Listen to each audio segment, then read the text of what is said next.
Assalamualaikum warahmatullahi wabarakatuh. Kembali lagi bersama saya, Adam Suseno di channel 7 Menit Menuju Tubuh Sehat.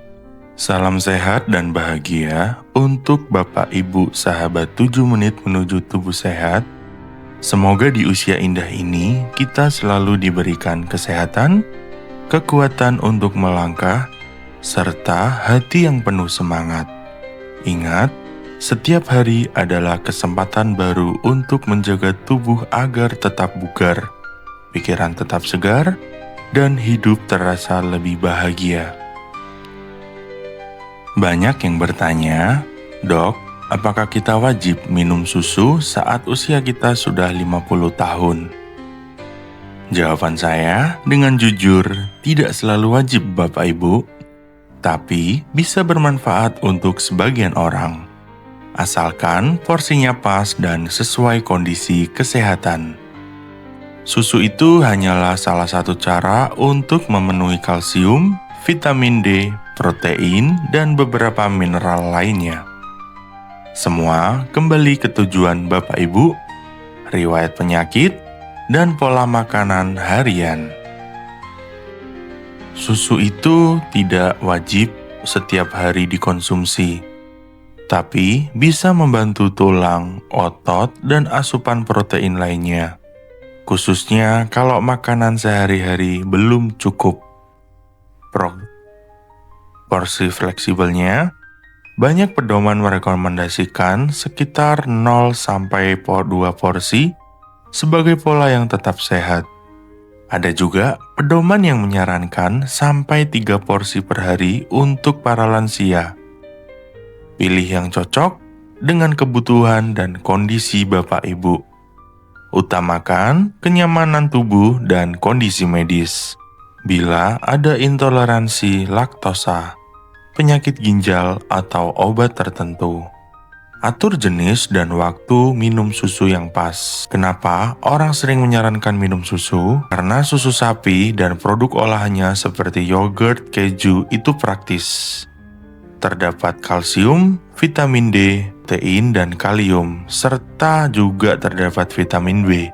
Pada usia 50 tahun, tulang lebih cepat kehilangan kalsium, sementara daya serap juga menurun. Jadi, sumber gizi yang padat seperti susu bisa membantu menutup celah asupan, terutama bila pola makan kurang bervariasi. Dok, berapa kebutuhan hariannya? Kebutuhan untuk hariannya: kalsium, wanita berumur 51 hingga 70 tahun kurang lebih sekitar 1200 mg per hari. Pria berusia 51 sampai 70 tahun membutuhkan 1000 mg per hari. Ada pasien yang datang ke saya dan menanyakan, apakah harus minum susu setiap hari, Dok? Jawaban saya, tidak harus. Karena nutrisi susu bisa didapat dari makanan lain. Harvard menegaskan bahwa dairy bukan makanan wajib. Pola makan sehat bisa mengandung 0 hingga 2 porsi per hari, tergantung kebutuhan. Jadi, kalau Bapak Ibu nyaman dan cocok, minum 1 gelas per hari itu masuk akal.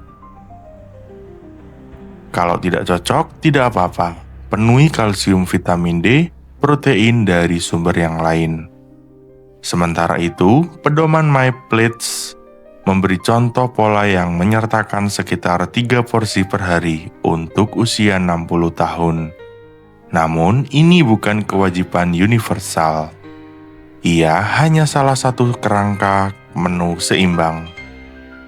Kuncinya tetap total asupan harian, bukan harus dari susu. Kalau mau minum, kapan dan bagaimana yang bijak? Porsi realistisnya, meminum susu mulai dari setengah hingga 1 gelas sekali minum. Dan lihat respon tubuh. Banyak orang dengan intoleransi laktosa masih toleran hingga sekitar 12 hingga 15 gram laktosa. Bila diminum bersama makanan atau dibagi 2 kali minum, bisa juga pilih susu bebas laktosa, yogurt, atau keju tua yang lebih rendah laktosa. Ingat, 1 gelas susu sama dengan 12 gram karbohidrat. Untuk penderita diabetes, hitungan sebagai 1 porsi karbo dan pilih versi tanpa gula tambahan.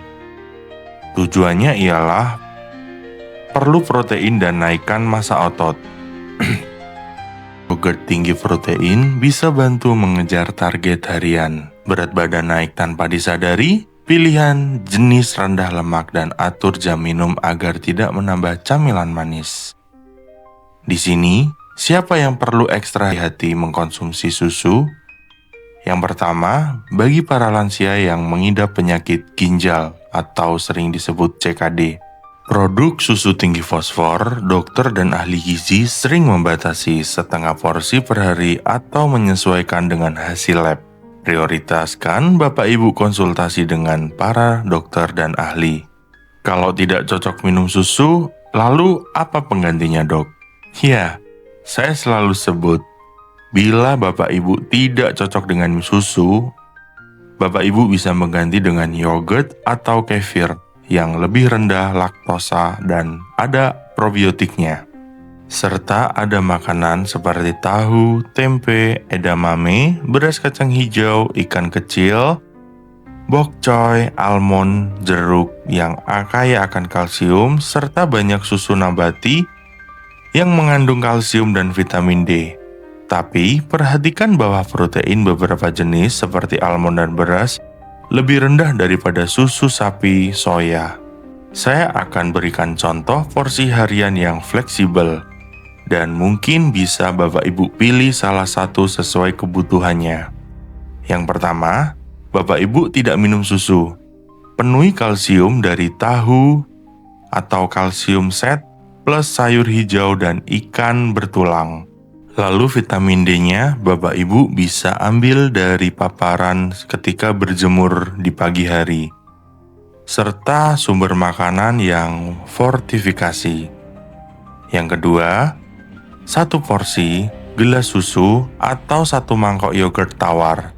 Sisanya terdapat dari makanan.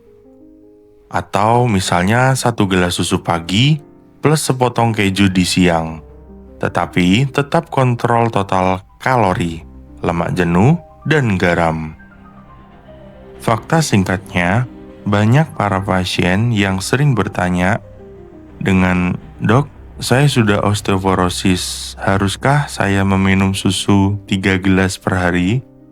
Jawaban saya, tentu tidak harus. Fokus pada total kalsium, vitamin D harian, serta protein cukup. Jangan lupa aktivitas beban seperti jalan, latihan, serta kekuatan ringan.